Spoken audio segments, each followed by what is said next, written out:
আসসালামু আলাইকুম ওয়া রাহমাতুল্লাহি ওয়া তাআলা ওয়া বারাকাতুহু। প্রিয় দ্বীনি ইসলাম দরদি ভাই এবং বোনেরা, আজকে আপনাদেরকে বলবো ইখলাসের নিয়ত।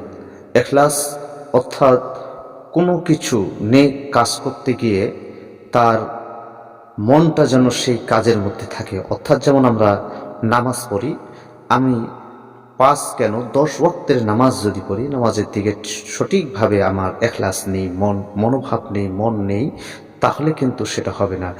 আমি ১০-এর জায়গায় ৫ ওয়াক্তের পড়ব, কিন্তু আমার নিয়ত ঠিক থাকতে হবে।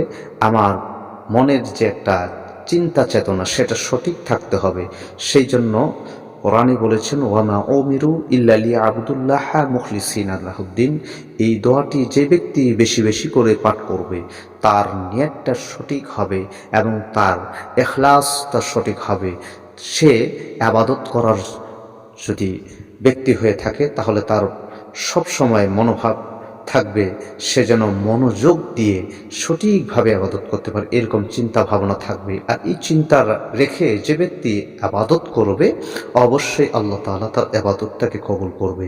এই জন্য ইখলাসকে ঠিক করার জন্য, নিয়তকে ঠিক করার জন্য, নামাজের দিকে মনোযোগী হওয়ার জন্য, ইবাদতের দিকে মনোযোগী হওয়ার জন্য এই দোয়াটি আল্লাহ পাকের উপরে বিশ্বাস রেখে কোরআনের এই আয়াতটি পড়বেন। বিসমিল্লাহির রহমানির রহিম, ওয়ামা উমিরু ইল্লা লিয়াবুদুল্লাহা মুখলিসিনা লাহুদ্দিন।